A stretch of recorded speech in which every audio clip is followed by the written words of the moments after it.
My name is Aaliyah. I am a staff member here, and I will be facilitating tonight as well. And if you have any further questions tonight, please just jump on in. This is an open experience, so we will have a wonderful conversation with all of these beautiful human beings here and all of you as well. And also, Bianca made it wonderful, so she can just join us up here as well. Bruce, why don't you take the next step here? Thank you. Is this on? Hello? Yes, okay. Hi, I'm Bruce Adolphe, and I'm here in Fort Collins as the artistic director of Off the Hook Arts, which I recognize a lot of you, so I'm not going to explain it in great detail, but actually some of you might not know what it is. Off the Hook Arts is a festival which has grown in the last 7 years in Fort Collins. I'm a New Yorker, and I come out to do this with Jeff Bernstein, who's over there, and she lives in Fort Collins. And what the festival has become more and more is an interdisciplinary festival that is not only music, but we've got science and visual arts and film. It's getting bigger and bigger. And one of the amazing things about a festival is that it can be huge, and still people who live in town haven't heard of it, and I'm always amazed by that, but it's doing really well. I'll say one thing about myself, and then I think we'll go right down. Maybe we should start and go this way, so it looks, you know. And I'll say a little bit about who I am musically, and then I ask everyone to say who you are and say who you are musically in some way, so that it doesn't take half an hour, right? Each, I mean. So basically, I'm a composer. I live in New York, and I'm older than all of you, which is really fun. And I'm what's called a classical musician, but I also play jazz and grew up doing even banjo and bluegrass when I was a kid. And I have been in jazz bands and written opera and symphonic music and film scores, so I've been around for a while. And I work at Lincoln Center, not here, the Lincoln Center in New York City. I have to keep saying that. This is the only other town that has a Lincoln Center that I know of. And I've been there for 26 years, and I also have a funny radio show about music that is called Piano Puzzlers that is on in 300 cities for 15 years. So it's a lot of fun, and you might have heard that show or not. Okay, now, I would love to pass it to you, but I'm not sure of your name, but go ahead.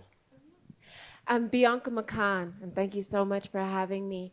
I do a bunch of things. I grew up on hip hop and classical, because that's a very natural combination, right?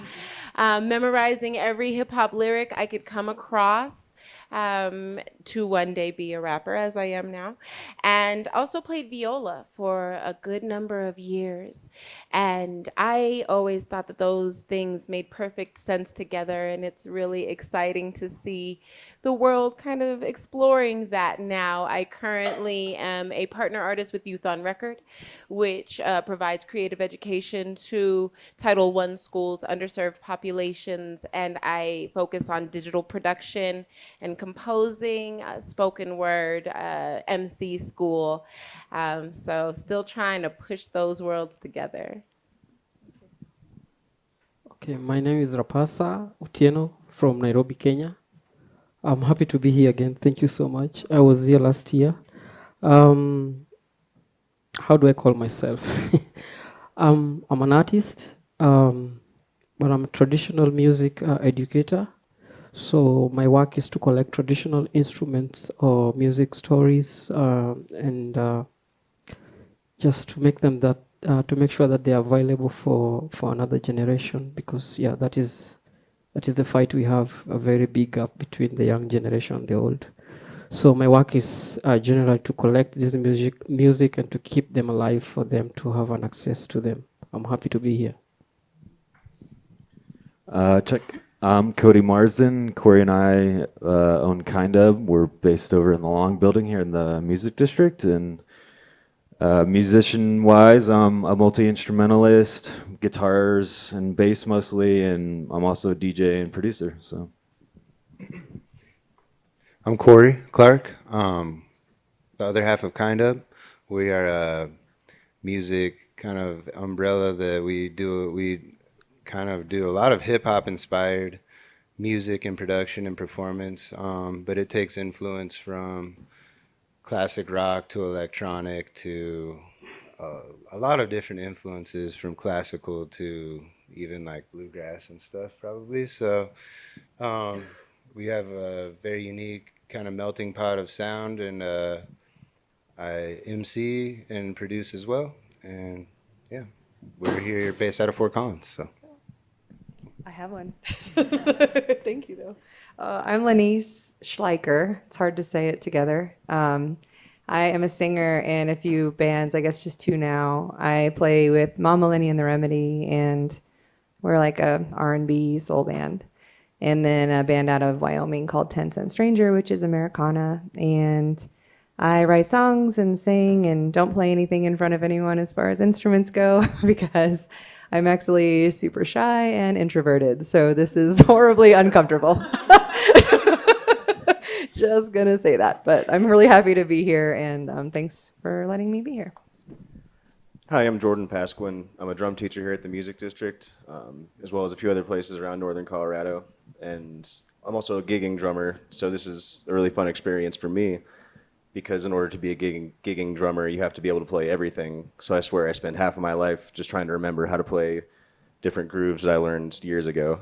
But I'm really excited to be a part of this. I'm glad to see you all here. So thank you. Hi, my name is Zach Brock. I'm an improvising violinist who sometimes still plays classical music, but mostly not. I grew up in Lexington, Kentucky, and I went to school in Chicago, where I lived for quite a while. And I did a classical degree there, but I was really getting into improvisation and specifically jazz, American jazz music at the time. And then I moved to New York and lived in Brooklyn for 10 years, and I'm still in the New York area. I've had some of my own projects. I'm here playing for the Off the Hook Arts Festival with a really cool trio of some of my best musical and personal friends, a group called Triptych with John Deidemeyer and Matt Eulery.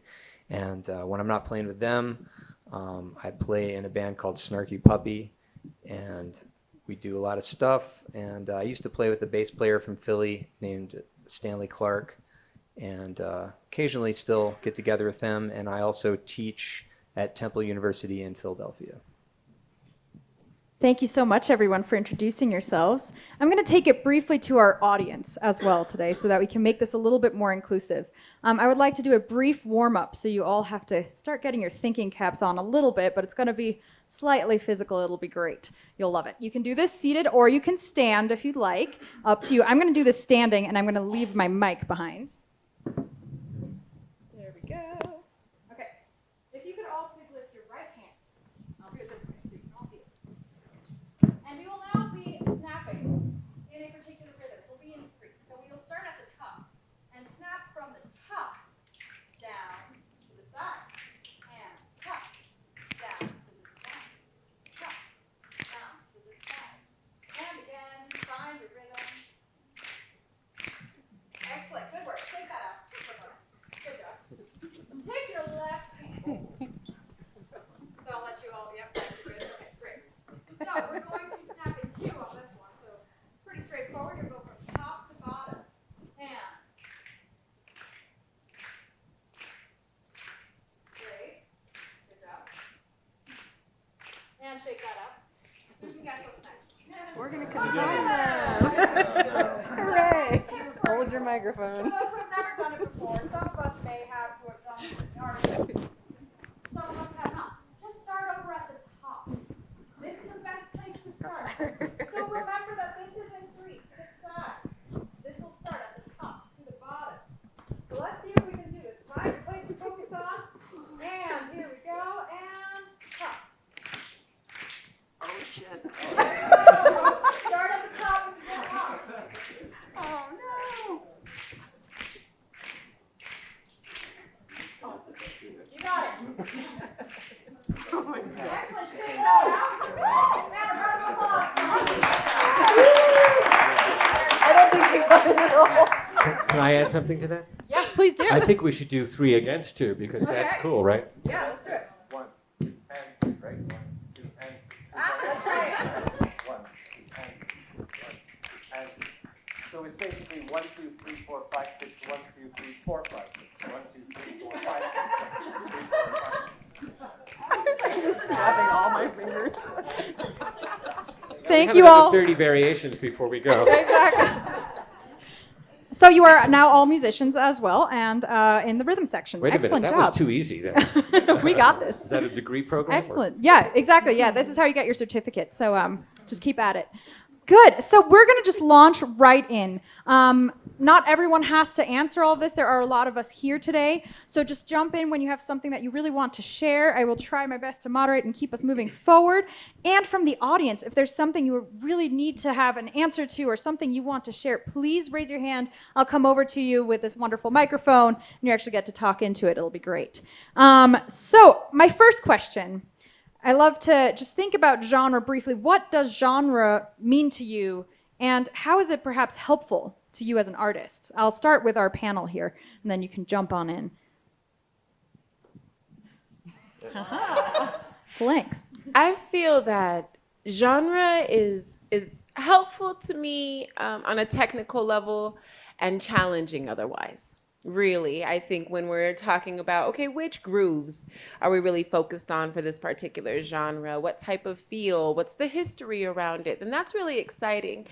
And otherwise, I think music is music and that it belongs to everybody and everybody should have a chance to be a part of it.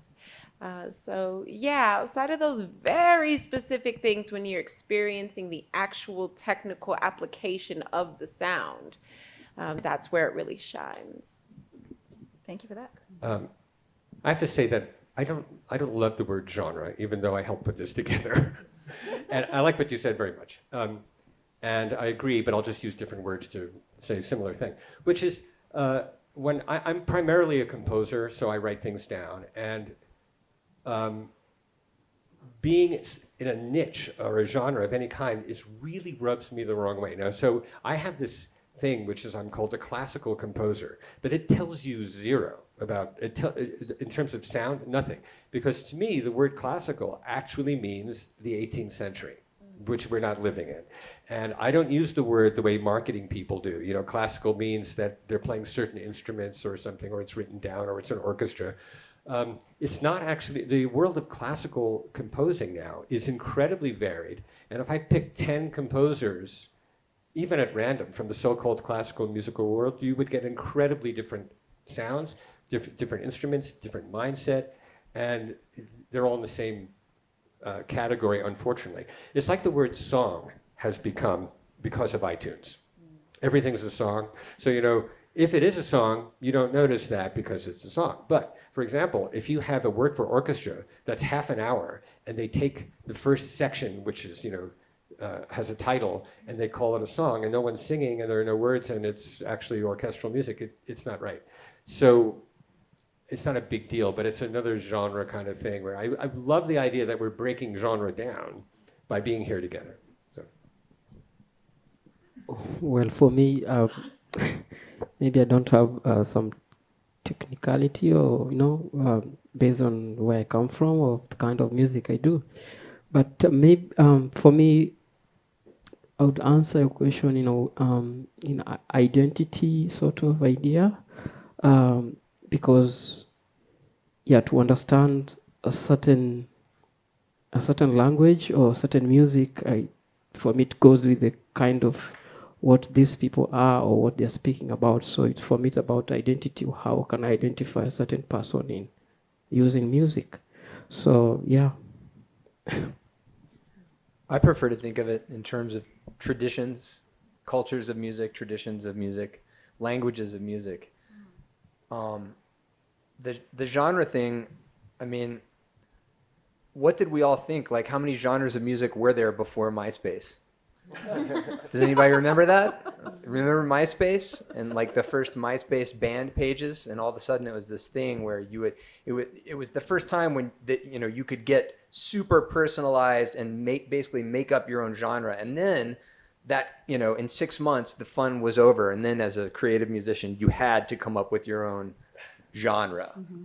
You know, it wasn't enough to be emo, and now you had to be like emo toe gaze core. And, you know, it's not enough to just say, you know, and, you know, there's part of that I like, because there was a certain bit of it that was almost kind of poking fun at the fact that just the whole idea of saying exactly like, you know, what Bruce was saying, like classical music, it doesn't tell you anything. What does the term jazz music tell you? Nothing. I mean, it doesn't tell you much, yeah, and even less and less and less as more people and more styles of things have appropriated that word that don't have any grounding or knowledge of a tradition of jazz, you know, per se. So the way that I'm feeling about it right now is that I feel like we should all have a lot of fun with genre, and also realize that our overseers and overlords are trying to dissect us and divide us into little things so that they can own our essence and market us and basically suck us dry. So fight against it.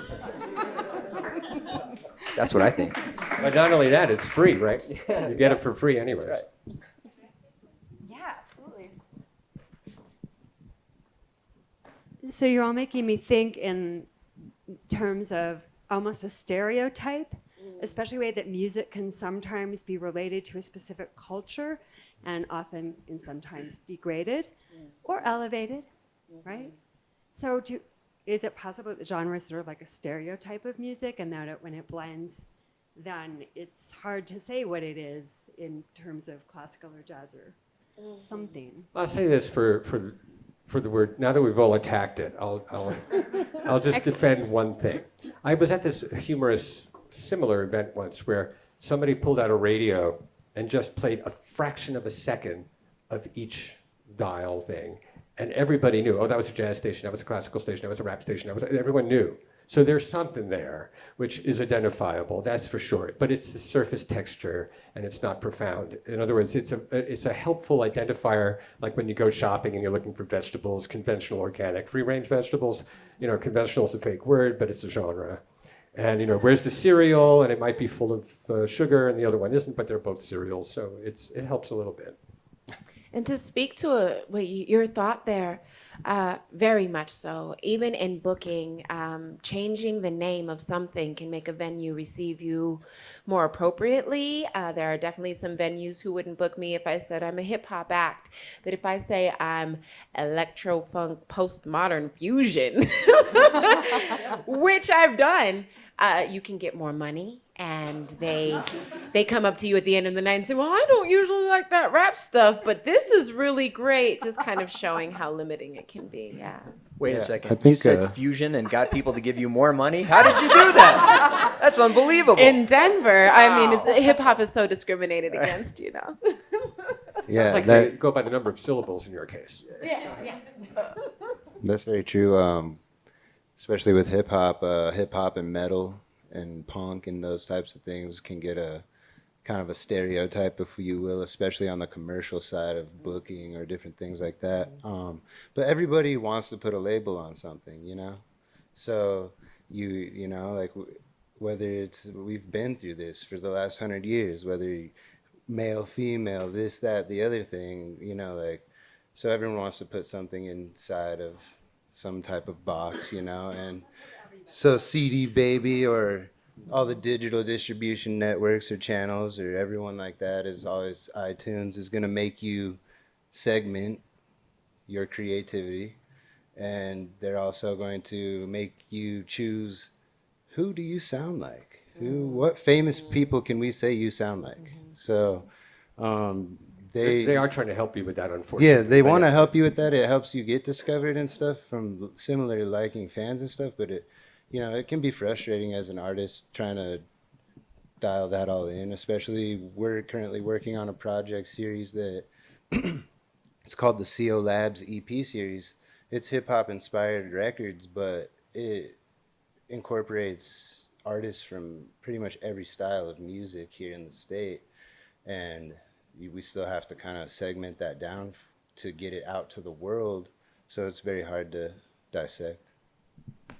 I think also touching on what you said, the fact of a genre being put in a box, sometimes me as a musician and as a producer makes me feel like I need to do everything to get out of that box and, you know, blend boxes and genres together and try to, I don't know, it just, sometimes you feel locked in, like if you're only producing a style or certain aesthetic, I guess. So I want to dig a little bit deeper on some of the points that you all just mentioned. One thing that I heard predominantly was the industry is kind of mandating this in some ways. If anyone wants to share on that point a little bit more, or maybe how that's helpful but not, or where you can see it going as you head down the road and how things are starting to change perhaps slightly. Thinking about all the different new distribution platforms that we have going on. And then the other thing that I'm hearing out is, in particular, forms that have been connected to subculture in some way, shape, or form. I'm just going to leave that kind of open for you to discuss how you think that is related to the industry, what that actually does for you to get paid or not. I think there is a big part of that as artists for us that we're always talking about. And how do we go beyond that, and where is the collaborative part that can maybe help with that as well? So I'm just going to leave that there. Pretty big concepts. Go for it. I guess I'll jump in really quick. I liked his comment about, genres, kind of like it's more of a look into the past. Like, where did this music come from? What was going on geographically and historically, and different things that made this music come about. And genre kind of, to me, is like a look at where music came from, not where it's going. So a lot of like, and for like hip hop and stuff, like, yeah, that's very in tune with a culture. Like, I mean, like it's more of a culture than a music genre in a sense for certain genres of music. And that's kind of what it represents, more than just like the songs themselves. So, and to keep that going, I like to use genre to kind of follow musical ideas, using the history part of it. You can follow like the clave from Latin music through New Orleans music through like R&B, and now it's everywhere. It's just part of all modern music. And I think that's how music all develops. Every new genre was at one point a combination of two genres, two or three. And that's kind of, in my opinion, the best way to like make an impact in the industry is to combine a couple of genres that's in a way that sounds appealing without being like too over the top progressive fusion about it. But no, I love that kind of music. It just As far as the industry versus whatever else we're One talking of about us was here. going to just say that right. I think, in my opinion, what we're really talking about actually is a construct that is something that the music industry is trying to catch up with. I don't think it's coming from the music industry. I think it's coming from Silicon Valley. It's coming from our cell phones. It's coming from our, computers and the free music, software that we get from that makes so many things possible, and really opens up a lot of amazing things, and also makes it very possible for us to, I don't know how many, it's been 15 years that we've all been creating free content for these companies. And so the actual music industry, where I guess you would say that would be where people were working in music and being paid to do that and making a living, doing that, is having a really hard time catching up with this other industry that is, forging ahead. And it's not really in the best interest of Apple and stuff like that to pay musicians their fair share. This is something that is going to have to be fought for. There's a thing that is going before Congress soon called the Music Modernization Act, and it managed to get through the Senate. And we'll see what happens. But, we're dealing with laws and the way that musicians are paid, the way that songwriters are paid, composers are paid, et cetera, that haven't been updated since 1973 or something like that. And like before that, it was 1938 or 41 or something like that. So in terms of the conversation about genre, I think that a lot of times the music industry is catching up with sort of what the platform that we are putting out this stuff on is sort of dictating. I think at a certain point we're going to have to get on the good foot and, stand up for what we're doing. And just along with what you're saying, first of all, I never use the word industry, and probably you don't most of the time, because we're in an art form. And the industry is this other thing out there which we all have to deal with. And only in conversations about money and distribution. Does the word industry ever really occur? And what you're saying when it hasn't been updated, of course, the implication is it's the technology makes everything available for free, and a lot of people now expect everything to be free.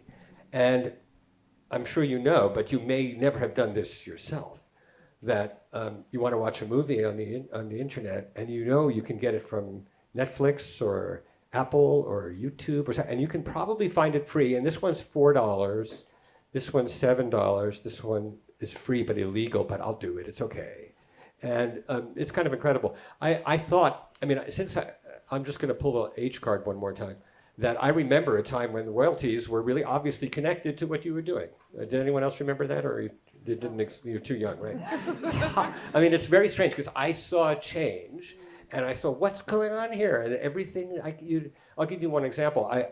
I've worked with some big labels, and it used to be a label used to, I don't know, maybe in some genres it still does, but labels don't mean as much as they used to, because everything's available anyway, and somebody in their basement can have as much distribution as a major label if they know what they're doing.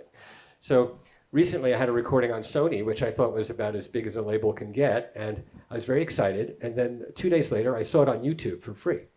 So I called this guy at Sony that I know, and I said, how did that get there? And he said, I put it there. He's from Sony. I said, you did? He said, yeah, at least that way we control some aspects of it, if someone's going to do it. So that's how severe it is.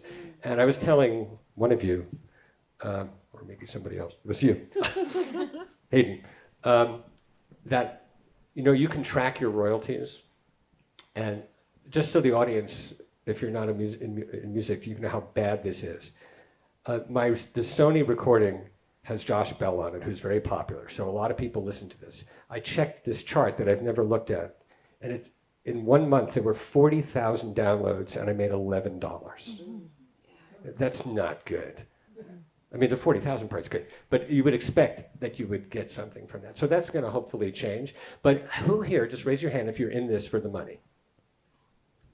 Okay. It'd be nice.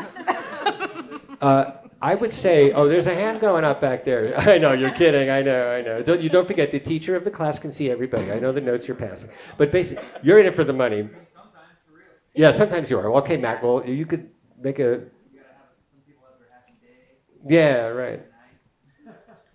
But deep down, obviously, originally. Now, there are a lot of fields people go into for the money, and this just is not that. I would really like to, you already got your mic. So Yeah. yes, please speak a little bit perhaps about your experience, because I think it's different. I think our experiences are different, as you said. Yeah, I don't know whether my hands should be up or down in terms of the money thing that you said, but sometimes I get a bit confused with what is happening around music as an artist or as a composer or as a performer, because something is expected from me from them, yeah, and the industry also is controlling something, and the big thing is I want to be happy, they want to be happy, and the industry wants to be happy. So at some point, yeah, I can start as what we say as a genre, maybe a hip hop, and then it doesn't work. I need something to work for me, like he said. And like that can also lead us to go out of the path of what I wanted to do. But the most important thing for me, I would say, I sort of still know the truth, what I want to be, but I wouldn't feel bad sometimes to move out of the track and make that money and come back and try and elevate or make sure that my art still lives. So money somehow is also involved in this. I can't run away from that. Yeah. Yeah, thank you for that. I think we are all trying to make a living in some way and survive with this in some way, shape, or form. I really briefly also want to touch on, no one actually got around to this, I think the industry thing took us away here, but this idea of still subcultures and how we see that today mapping out and how it's shifting over history as well. And how things are changing, what's becoming more popular that used to be really cutting edge and underground, and that is now becoming to the forefront of what people really want to listen to. That's one element. And then also maybe for Rapasa, since you aren't from here, If that is really different for you, how you're seeing some of that and how you can connect to that in the larger conversation as well. I know you worked internationally already for many years, so I'm sure you're seeing a lot of different sides.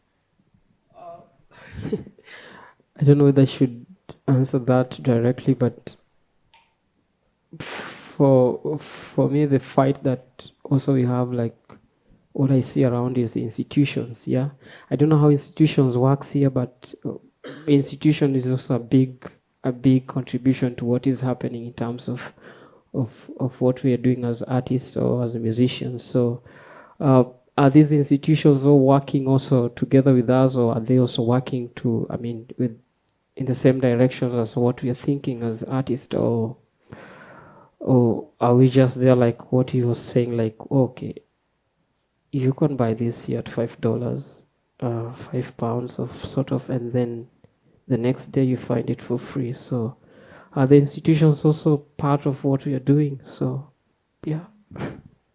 I find in terms of the relationship between subculture and industry, and I'm a child of hip hop. It is my culture. It is my culture. It defines how I dress and a lot of how I interact and so much of how I speak and how I see the world. And there's a great quote from a kind of obscure song from one of my favorite MCs, Andre 3000. And it's actually on the Idlewild soundtrack on a track called Hollywood Divorce. It's amazing. Check it out. And the whole song is about the relationship of art to industry, right? Hollywood Divorce. And at the very end of the song, he says, as soon as Hollywood has its hands on something, it's already done. And we have to just move on to the next thing. And I completely identify with that. There was a time when if you heard a certain type of beat coming from a car, you know, that low bass, that thump, that hip hop, there was a certain type of person playing it. And I remember 14-year-old Bianca being like, oh, are we going to flirt now? What's going on?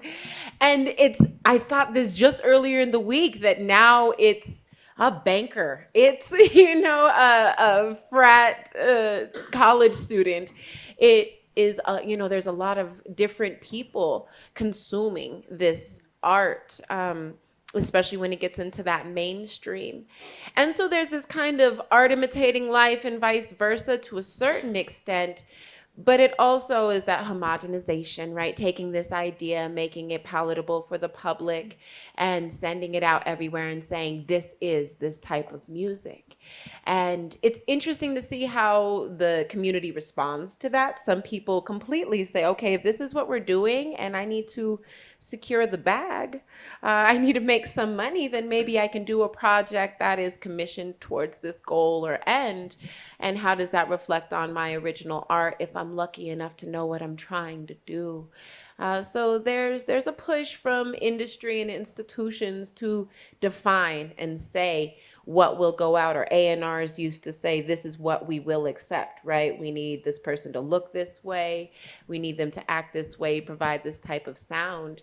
And it's interesting to think, like an artist like Aretha Franklin wouldn't maybe now, but there was definitely a time where she wouldn't have had access to the market, because the industry said your look, your aesthetic doesn't fit what we're trying to put out. So it requires a lot of honing of self. Subcultures in music in particular, I really love, and all kinds of other stuff.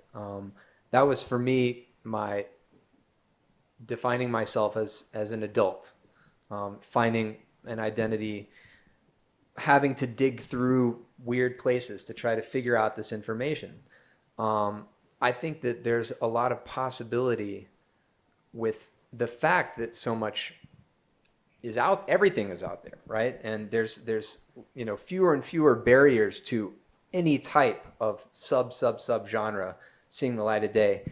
I think that it would be a lot better if we were able to connect some of this information to learn about this stuff, because in a certain way, if you think about pop radio and like how homogenous that was maybe in the 80s, it's much less so now because people can have their own little individual channels. Obviously, the big A&R, if that even still kind of exists, people are, they're trying to still push for that. But in this massive sort of overload of labels of this, there's less and less information. So most of the way that I learned about my subculture stuff was through liner notes. Liner notes, zines, things that you had to know. You had to go down to the skateboard shop and you had to get that zine and find out about the blah blah blah, and that's the only way you're going to find out about it. It's this Southern California band. How am I going to find out about that in Lexington, Kentucky? There's no way. I couldn't Google it.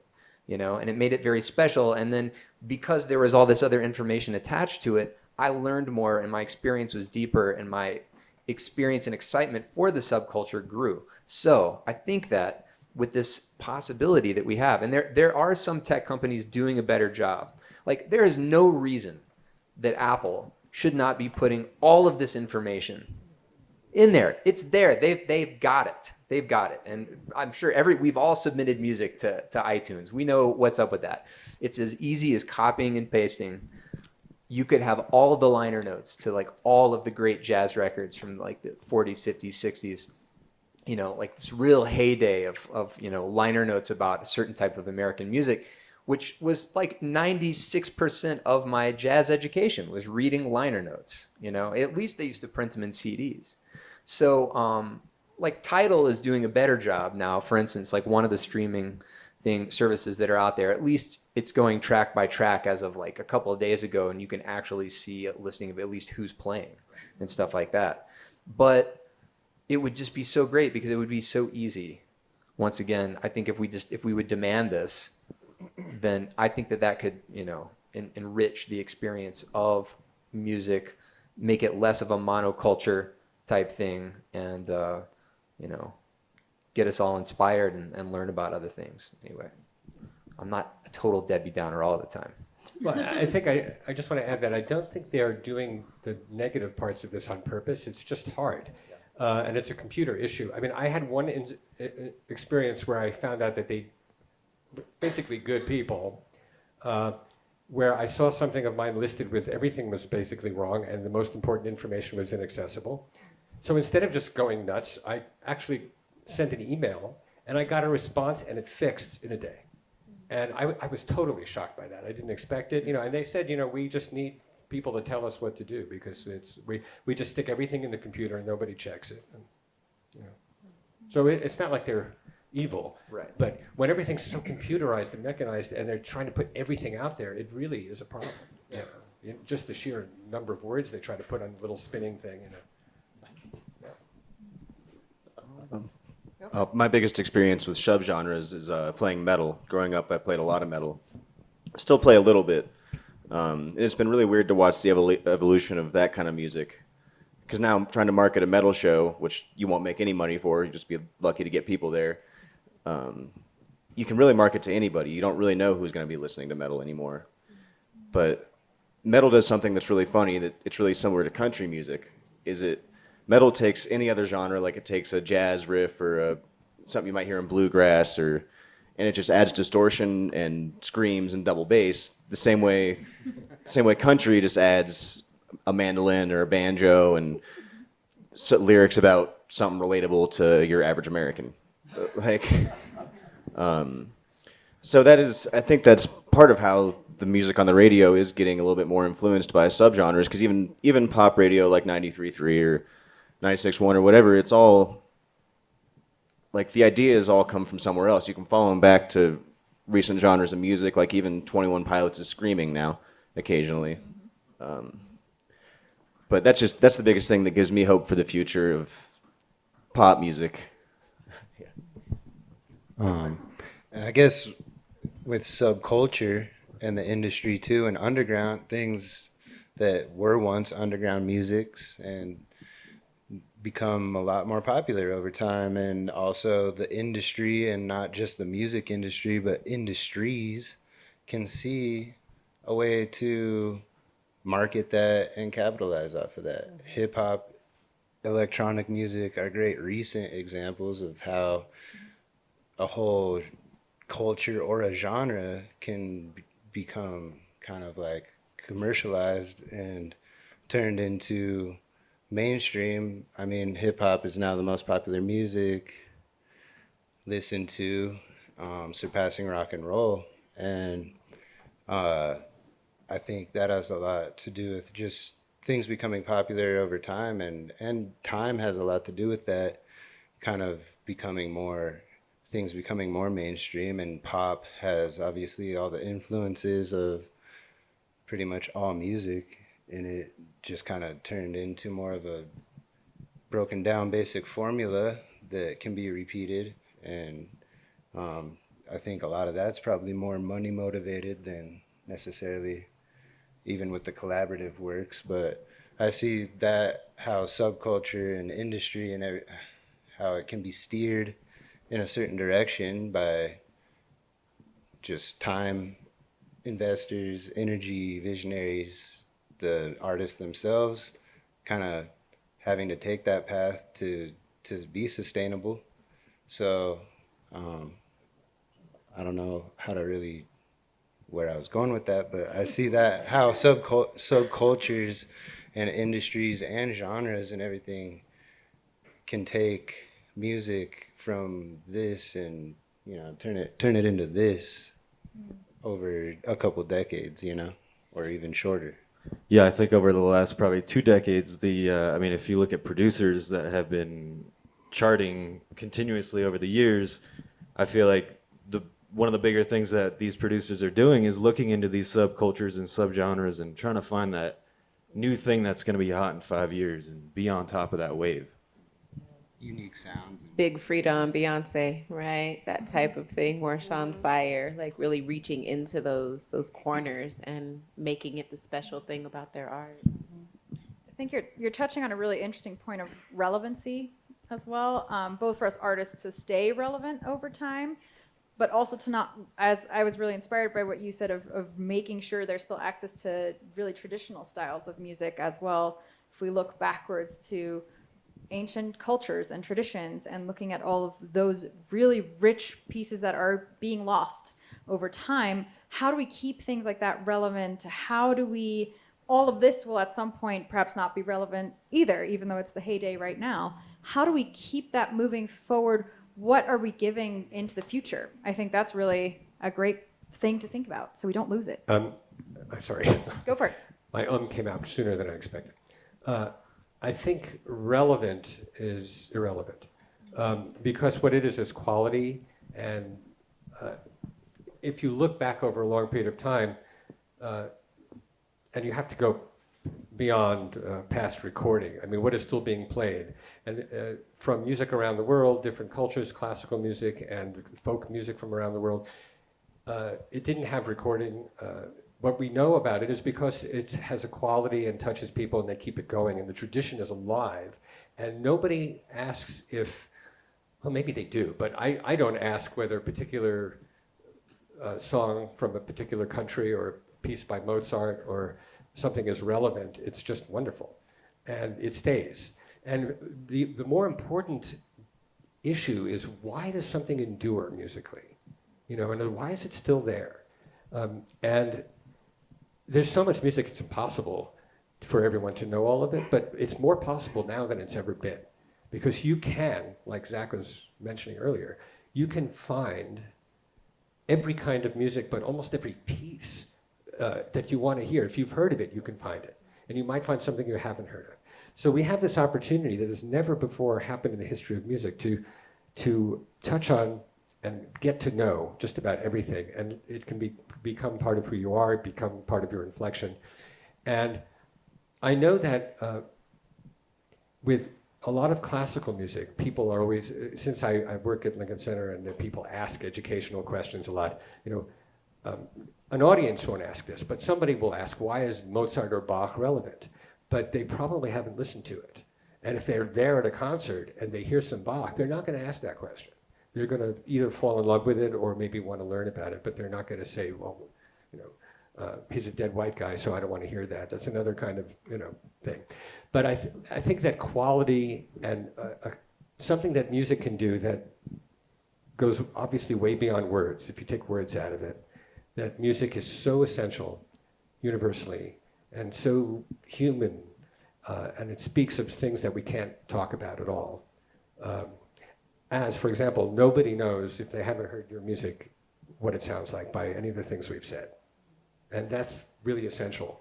And it's relevant because you're alive and you're doing it. And hopefully if it's quality, people will still find it.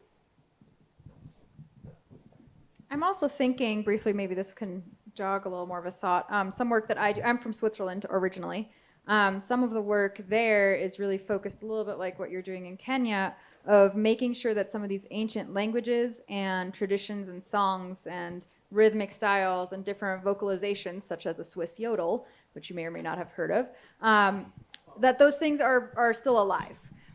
They are fading into the background slowly. And how do we bring this back in a really rich and wonderful way that is meaningful to people far younger than we are all collectively here at this panel even? How do we make that link back? I'm also thinking we worked with Lila June here last year, who is a Native American artist and scholar who uses hip hop combined with Native American traditions from her family that she is now sharing with young people in her area where she lives. So just thinking about some of those bits of work, and I think what we're coming to here is the collaborative part, which is what we will get to momentarily. So if you want to speak about that just briefly, if anyone has anything to share, how perhaps collaboration can really be key here. First thing you got to do is you got to collaborate with your family. You got to collaborate with your children. And that's really how human beings have disseminated culture and music since the beginning of time. That's always going to be, the first thing. It's going to take precedence over whatever the technology of the day is. So if you want to keep a certain song alive, you have to teach it to somebody, and yeah, I mean, that becomes immediately the first type of collaboration if you do that with your child, because they're going to change it a little bit. And so now you're collaborating, and you have to kind of, how much am I going to instruct, and how much am I going to sort of let them phrase it in their way or whatever. Yeah, I think that's really what, so much of our discussion about music, about economy, about everything is sort of in this digital realm, but it's an organic phenomenon. Something, for some reason, our weird species decided to do this stuff and organize this stuff. We're the most high-tech thing still. So I think that's, collaborate and teach your kids. Do we have a final thought? And otherwise, I think we should take a small break now. That was pretty final. I think it's beautiful. That was a beautiful thing. Thanks for the mic drop without dropping it.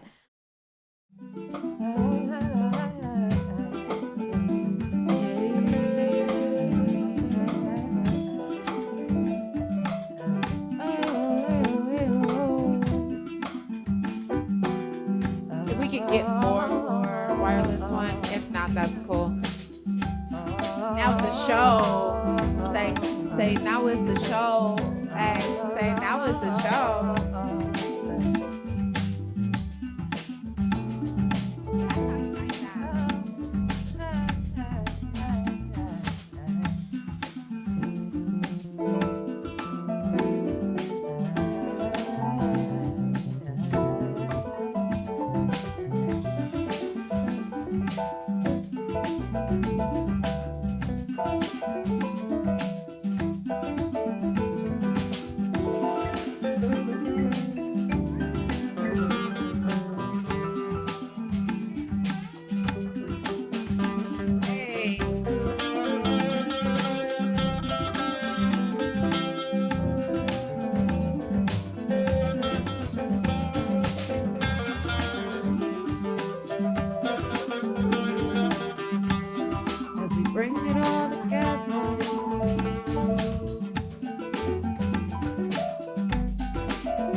strings, got all the misfits, we got the kick in.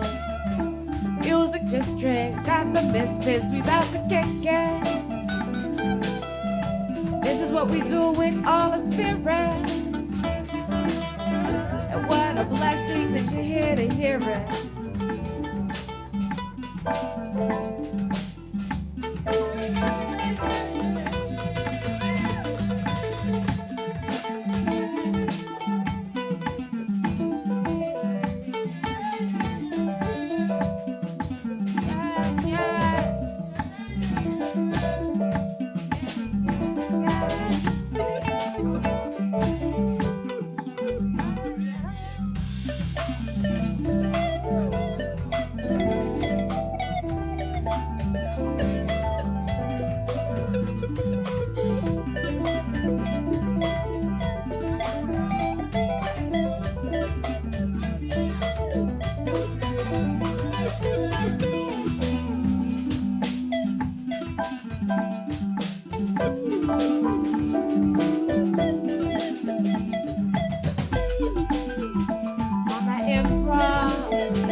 Expect but chick with the fist in her chest and beating out the best, sleeping on the resting giants. You should try it. It's the new Wild West. Stress free, bless me, never test me, set me unrest in my people's every breath.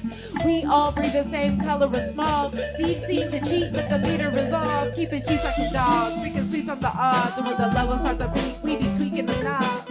Forget the snobs who want a job your life away. Don't stop, you still got a price to pay. Stop your life today, the like to pay the righteous way despite the fake faces. Don't trade places with the fake. You gotta get up and stay that way. Get up like, hey, hi. This is how we do it, so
Okay, so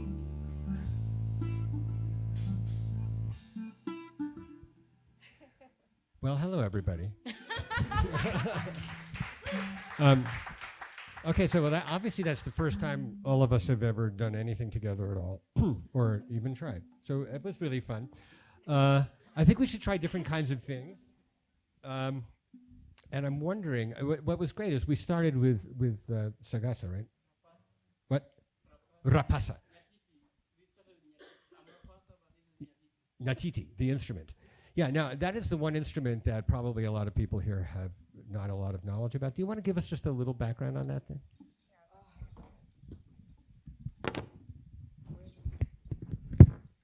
I normally come with my little seat, in the plane especially. Yeah, back at home we have the PSV type of transport. Yeah, so normally it gets full packed, so I can sit on this in the car. So this is called Nyatiti from western part of Kenya, popularly played by the tribe called Luo, where I come from. It's made out of, we cut a tree, like big tree out there, and then we have this part of it from the tree. Takes close to 3 weeks to dry up before we have the skin of a cow. And then we have the bridge, the beeswax, the black things you see here to stick the bridge on the skin. And then we have the strings attached from here to here. We have 2 handles of another type of tree, and the head also from another type of tree, and then it gives us that sound.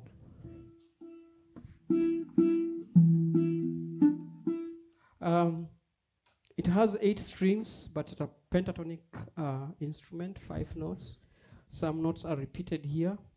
When we play this, we think of a rhythm and then we loop it. So we don't think of chord. I play it. It's my first wife or woman, so I face my woman like this, not back to back. So very, very fast, we have a hole here to amplify the sound, but also traditionally, because when I'm playing, I sit down, and because of its type, way of playing it, we do a lot of praises. We praise good and positive leaders, things or cities, anything, and also we do the same to the other side, like negative. So when I talk about you, for example, you tell me your name, Kennedy or Omondi or something, I'll think of making a song instantly there. And when I do it, there's a way I start by chanting. After that is when I start to sing about you or sing about the subject. So if you feel like you are pleased or you are happy about what I'm doing, what you call tipping, you tip a musician. Yeah. So I don't have like something in front of me, but you put the money inside here so that we have different talents around. I can have a lot of money and then you attack me, but if the money is inside, then you don't know how much I have. Yes. Yeah. Traditionally, this instrument, my fellow sisters or mothers or female are not allowed to touch it. And that is now where I come in. I was able to learn it traditionally, everything, but also how do we now come to the other world that I'm in another tribe, and how do I explain this? How do I make this instrument alive or keeping it going? So for me, I think it's a voice for someone to explain something or to talk about something. So I don't see the boundary or the limitation of our female or my sister not playing it. But of course, I normally explain those so that they know exactly what is happening around the instrument. And then we have the jingle bells, this. We tie around the ankle, and then we have this, the big toe, the ring. The drummer, the keyboard, the saxophone, everybody is not allowed to play with me when I'm playing this. I play alone, it's a one-man show. But before that, what I learned is there used to be that other session of it before it came to one-man show. There used to be someone singing with me, but I don't know what happened along the way. Just like we can rehearse with a band member, and then tomorrow she gets a gig that is paying more than what I'm offering. They had to push that person away, and then they remain by themselves. So I become the drummer at the same time, so this gives me what the drummer is playing. But when I'm playing it, also there's a way of all this coming in together, different timings. So I would start like this.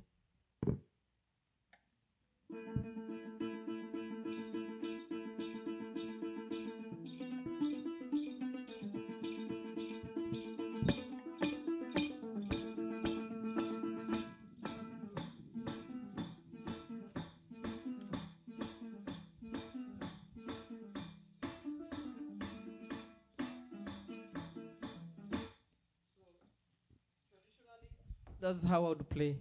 Mostly weddings, birthdays, funerals, and beautiful spaces like this. What about bar mitzvahs? You ever do that? What about? Bar mitzvahs? What? A bar mitzvah. It's a certain kind of party. Don't worry about it. I'd love to. Can you invite me? So, and the last thing is, yes, I make these instruments just for the purpose of education. So I have to learn how to make, to play, and then to teach, and to collaborate with. That's great. Beautiful friends. So, you know, bravo. Thank you.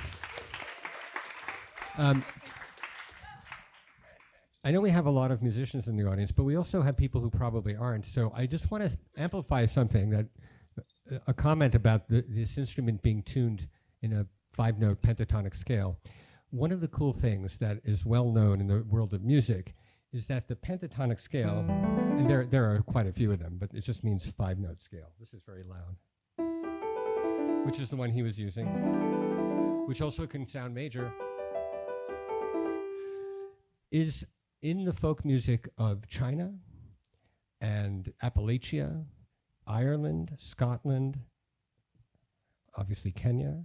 And it turns out it's a very universal folk mode.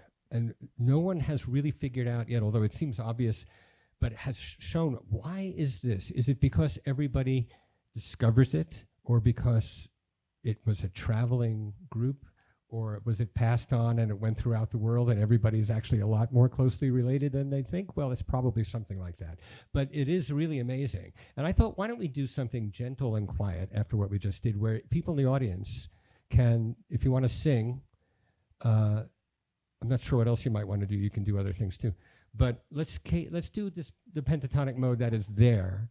And that's these notes.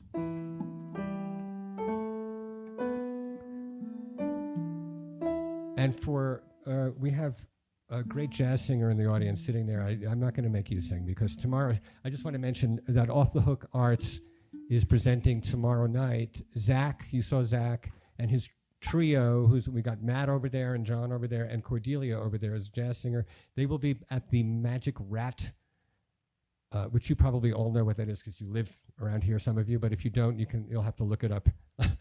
The Magic Rat, the doors open at 7, and then at 8 o'clock there's a concert. And then that's tomorrow. And then Friday, our last concert. And I know some of you don't know about Off the Hook. We've done 37 events in 4 weeks in Fort Collins. And some people knew about like none of them or one of them.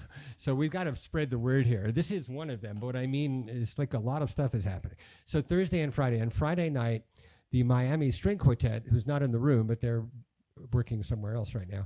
They are collaborating with Triptych, which is the name of that trio, and music mostly by Matt, but also by some other people. So try to join us for some of that. Now, here's your pentatonic task. You can go here too. So we'll start, and let's do something gentle and quiet and let people sing so they can hear themselves, especially since I love that, we're all, I mean, you're drums, everyone else is so amplified, and you're picked up, but let's get as gentle as possible. I know it's hard on a sax. Yeah, you start, and we'll figure you out.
do. You haven't practiced singing in a little bit. Because you sing.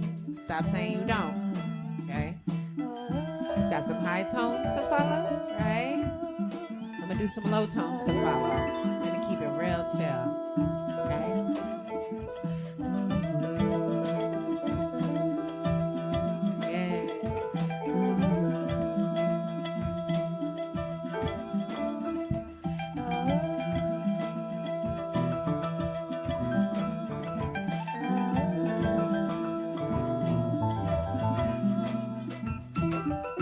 The more you do this, the warmer this room gets, the more connected we are. This is science.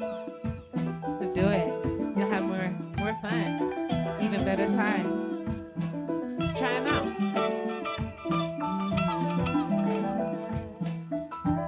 It's fun to see people joining. I can tell when you start.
That's that one. Fun.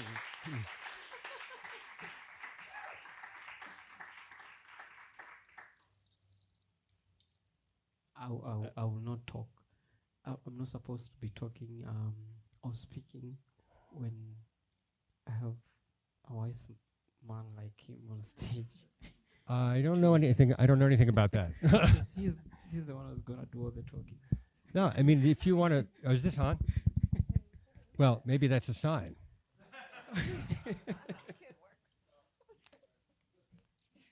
Oh, yeah, I don't have to do any or all the talking. Do you want to? Did something you wanted to say?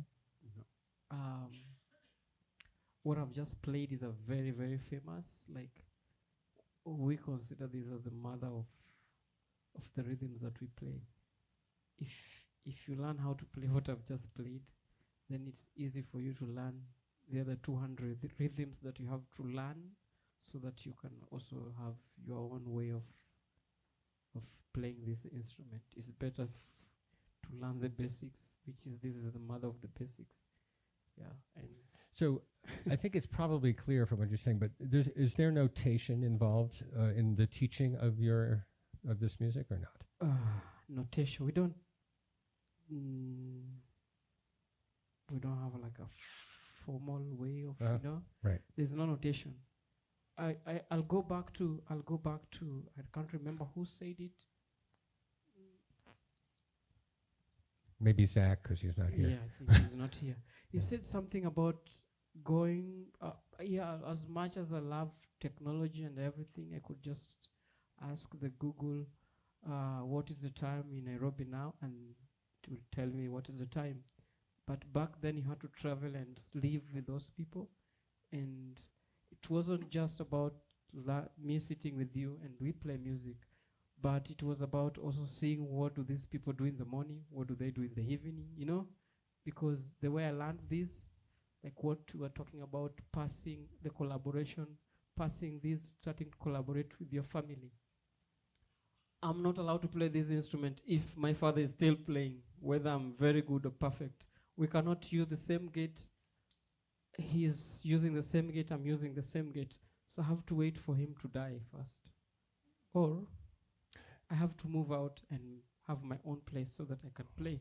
So coming back to your way of teaching, you can only come and live with me. Sometimes in a week you can only have one lesson if you're lucky. Sometimes you go 2 weeks, you have 2 lessons. And like that is, you learn things that happen around us, what we talk about, and those are the rhythms that you'll get from the instrument, or you'll try to translate them to the instrument.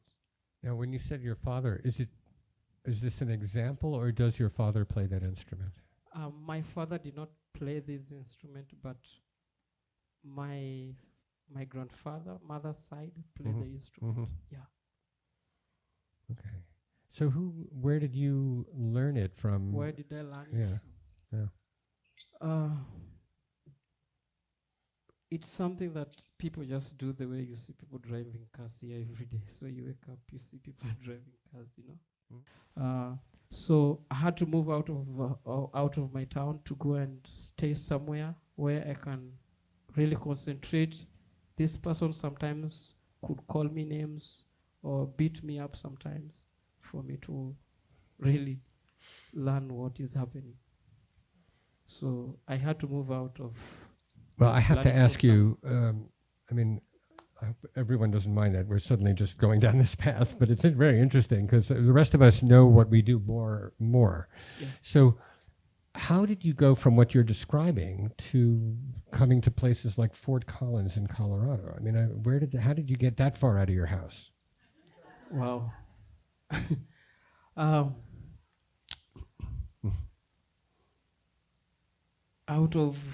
Out of what I saw happening around my city, around town, everybody wants to play music.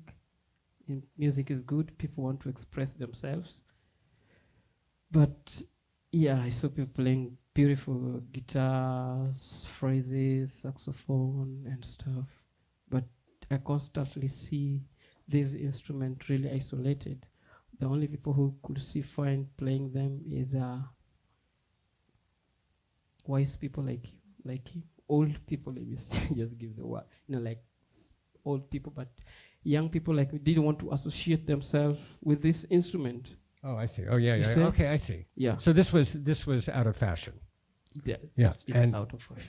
so when you did that, you needed to travel to bring it places where they were interested in it, maybe further away than home, maybe. Is that? I didn't want to bring it here. Mm-hmm.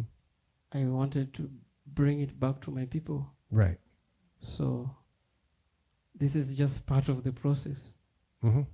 Like, so you can return. I just find myself here with it. Mm-hmm. But my idea is to bring it back to the people back at home. Mm-hmm. So is back there at home, I don't have most, like 70% of my time I spend with very, very young people, not of your age. Mm-hmm. Yeah. Do you think it's beginning to happen that there's a growing interest at home in the traditional culture and the instruments like that, or no? Yeah, it's growing. Mhm. I can see the young people picking it up, but they're also picking it up because there's sort of exposure we are trying to do around the instrument. So yeah, they will see a clip like now I'm playing here, I'm in Fort Collins, and that sort of will make them also think more like, why is he in Fort Collins with that instrument? So they will start to develop. I think it's what's happening. Okay, I don't know about you, but most of the people are always curious to learn about somewhere else, like a culture, like Right. other people, foreign things. Mhm. So when I'm back home with a sort of a story or a statement that I'll find in Fort Collins or in Boulder, Right. where I am, then they will start to say, oh, there's something happening there. Right. But also to answer your question is, as far as I can still have a workshop or a meeting of 10 people in a week or in a month, I'm very sure one soul will think of that meeting that we had. And at my age, if I'm still playing this and making this instrument, I know I'll have close to 5 or 3 or 1 that will have like the continuation. A continuation of something is very important. Yeah. Now you would say at your age, and I have to confess I have no idea how old you are. Yeah, well. No, I'm still probably older than you. I would think so, right? What? I'm 32 years old. Okay, so why Yeah. do you? Yeah, you're still a youngster. I don't know. I'm slightly more than twice your age. Wow, you look strong. What do you eat? Music. I eat music. And some other stuff. I eat food. Let's do one more thing. And please, I'm going to again make a plug for you to come tomorrow night too. We only have 2 more events, and at the Magic Rat, doors open at 7, 8 o'clock with Zach and his and Matt and John in triptych with Cordelia Tapping, who happens to have a great name for a musician. Cordelia Tapping, right? That's great. She's very lucky. Let's do something again. Now we're going to stick with your pentatonic thing, so because otherwise you wouldn't be playing with us. So again, why don't you? I mean, because we have other possibilities, but I think that's fine. So if you give us something completely different than what we've been doing, so we can do one more, like rhythmically speaking, one more thing with a different mood. Okay. And then we'll find you after you give us some thoughts. You guys enjoying? Who remembers the name of the instrument? Who remembers the name of the instrument? Does anyone remember the name of the instrument? Come on. Yeah. No, but you are from the office. You've been. We've been chatting. Don't forget, music and words don't necessarily are not in the same part of the brain. It's true.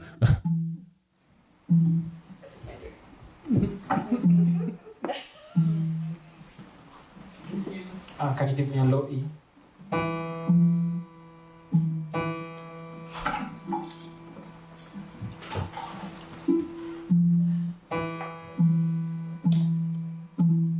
That looks like a very hard instrument to tune. Let's just see.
Come bring her home.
that is totally.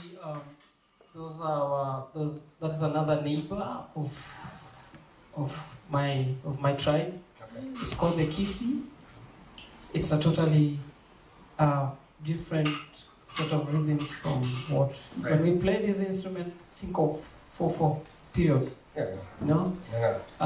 But they play a very huge instrument, same as this, Okay. but it's bassy, very big. Mhm. But the same way this one is made. The only thing, it doesn't have a hole here because that hole is special for us. And they do that a lot. Okay. They do that a lot. So it's only I did not bring that instrument with me, but you could just hear that here. This instrument. That was great. Yeah. So that instrument is called Obokano. If you check it online, Obokano online, Google is good. Just ask Google what is Obokano. Yes. Well, this has been a lot of fun. We have to stop because eventually almost everything stops, and this is the time that we decided to stop.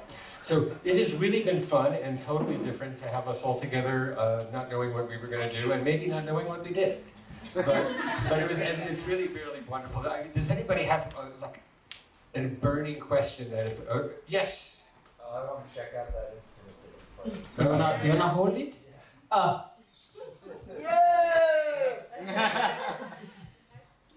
I'm sorry, I forgot to bring a CD. I don't know how I'm gonna post it to him because only one person asked to hold my instrument. I love that. I will just pass on energy to him.